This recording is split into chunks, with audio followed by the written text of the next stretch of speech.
I've been in sales since 1993, back before technology, back before there were emails. I'm literally a dinosaur. It's probably not the client, it's you. Don't take it personal. It's not a personal attack against you. You're gonna be kind of like in this mode of, I am a robot, do you want to buy a house?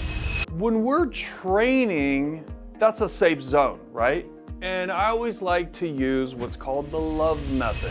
Hey, I'm gonna talk about 3 important things that are gonna get you hung up when you are making calls in real estate, and I want you to get a pen and paper out and take some notes. Hey, my name's Dave Panozzo. I run a real estate team here in Scottsdale, Arizona. I've been in sales since 1993, back before technology, back before there were emails. I'm literally a dinosaur, but guess what? Old people can change too, so can you, okay? So if you're just new in getting started in sales, or you've been around the block and you find that you're getting yourself kind of hung up, you're not connecting with people like you used to, it's probably not the client, it's you. Don't take it personal. It's not a personal attack against you. Over the years, I have had to adapt and overcome different market conditions, how people thought. It's all over the place. The market is the market. The environment is the environment.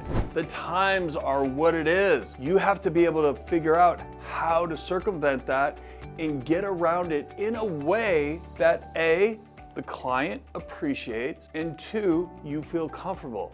Because when you don't feel comfortable, you're gonna sound like a robot. You're gonna sound like you're reading off a script. You're gonna be kind of like in this mode of, I am a robot, do you want to buy a house? People don't wanna work with someone like that. They're about to spend a grip of money. They're gonna spend $500, $1 million, $2 million. They wanna work with someone that has a personality, maybe someone that they can relate to. And so today I wanna break this down. This sounding like a robot thing. I am fascinated how many people go through life in this humdrum, I'm just getting through life. I'm just, hey man, I'm over here in sales. Do you wanna buy anything? Do you wanna go look at a house? Come on, you gotta put some enthusiasm in your voice. I think sometimes people don't realize they speak without using tonality or voice inflection. They just go through life because this is the way I've talked like this my whole life.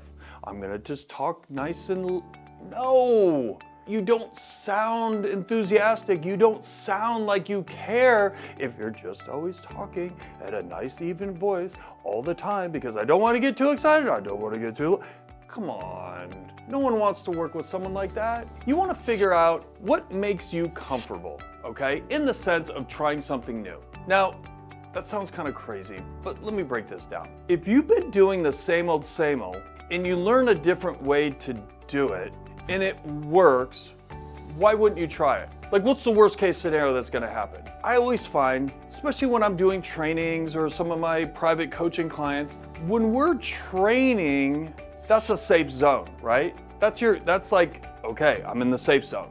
That's when you gotta get to work. We all have phones. Record yourself talking. Maybe record yourself while you're speaking to maybe a family member or your spouse or boyfriend, girlfriend. Like, record how you sound in a normal conversation. I want you to put a little extra emphasis on how you sound. So, for example, the other day, I was talking to an agent, we were in a training, and I said, hey, you just need to use a little more excitement, a little more. And it was kind of interesting. I'm like, so just say something like, hi, my name is blah. And I said, now say it with excitement. She's like, hi, my name is Dave. Okay, now I said, say it again, but give me like 10% more. She's like, hi, my name is Dave. Well, it kind of sounded the same. Then I was like, okay, give me a little bit more. Go like up to 70%. And then she was like, hi, my name is Dave. So I'm like, okay, you're getting there. But I go, just one more time, like give me like 100% all in, just go all in and just let me hear you rip it. And she's like, hi, my name is Dave. I think internally she sounded like she was on the top of a ladder screaming. But everyone in the room goes, oh my God, that sounded great. she doesn't realize where she's at on this scale of her tonality, how she sounded, because she talks very like here, okay?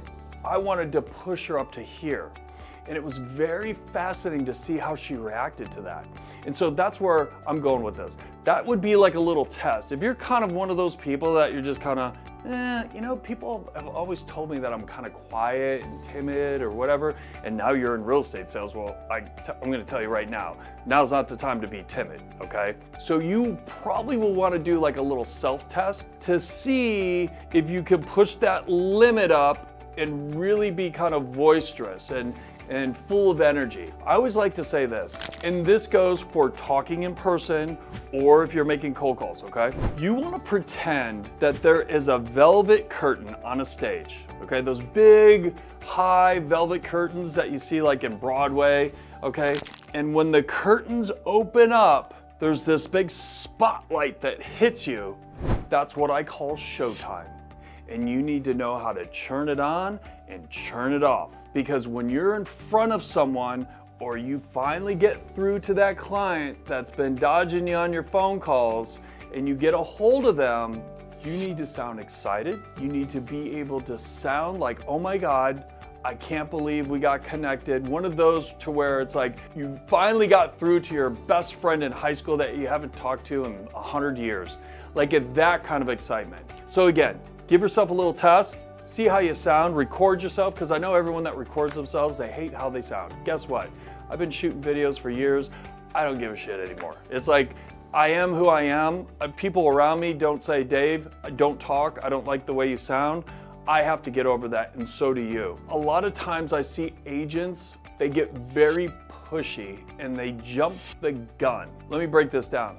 Someone calls in, or maybe they finally get in touch with someone and they're like, yeah, we're looking for a 3-bedroom, 2-bath in North Phoenix. And then all of a sudden the salesperson will jump in and go, oh, well, I'd love to show you some homes. Are you available this Friday, Saturday, Sunday? What time would you like to go out? And they just jump, okay?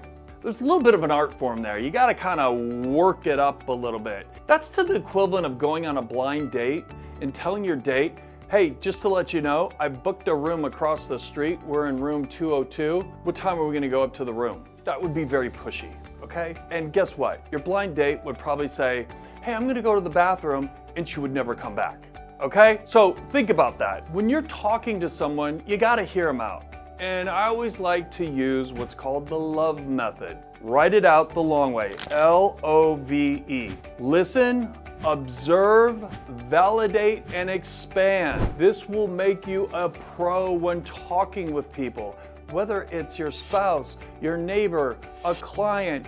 It is such a beautiful way of communicating with people. You put them in the driver's seat because they're most important. And you want to hear what they say and you want to listen. Because so many times people will overtalk one another when they're in a conversation. No different than someone saying, hey, I want a 3-bedroom, 2-bath. Oh, I'd love to show you some homes. Well, you didn't hear the rest of the story. So the next time someone says, I'm looking for a 3-bedroom, 2-bath, something with a pool. I want to be near, ABC school. Whatever it may be, say, oh, that's awesome. So this particular area that you're looking at, is that the area that you also work in? See, I'm expanding on that conversation because now I want to go deeper in the conversation to be able to know a little more. Oh, well, I work over at ABC Glass Company. Oh, that's cool. See, I'm validating what they're saying. Now all of a sudden I can say, well, how long have you worked there? See, what I'm doing now is I'm doing a little pre-qualification. I want to see how long they've been on the job, okay? If they say, oh, I just started 2 months ago, oh, that's cool. What were you doing before that? See, I'm going to talk about these things. And so then what happens is the conversation now, it starts in this big funnel and it goes down. So now we're talking about what they want, what part of town they live in, where they work. So now all of a sudden it's starting to come down to the bottom piece. Well, if you could wave a magic wand, what's the perfect house look like? Well, definitely 3 bedrooms, 2 bath, the pool, it needs to be, okay, cool.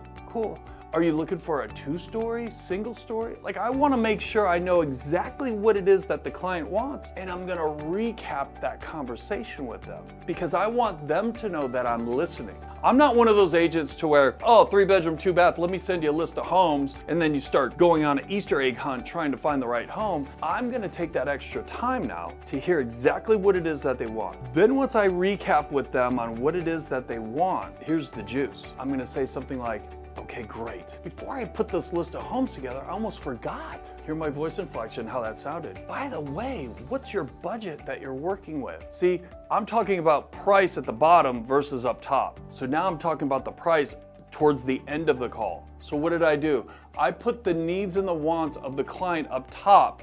That's most important to them. Price is secondary. So now I'm gonna ask them, so what's your budget? Well, you know, we're looking to spend somewhere around $800,000 to maybe $1 million, somewhere in there. Okay, great. I always ask them, do me a favor, send me over a couple screenshots of homes that you've seen that piqued your interest. I don't care if they're sold or if it's something you saw on Zillow, whatever it may be. Send me a couple screenshots. So why do I do that? It's kind of like my call to action. I want to see if this client, this potential client, is into me or not. And so now they've been asking me for a bunch of information, which I've given them, but now I need some information from them. So that's where I'll throw in this call to action of, hey, would you do me a favor and send some screenshots over? So when I get off this call, what I'll do is I'll see what you see, and then I'm gonna hand pick a couple homes to send over to you to see if we're on the same page. We're like, oh my God, this is great, perfect. We hang up. Then all of a sudden, boom, boom, boom, boom, boom.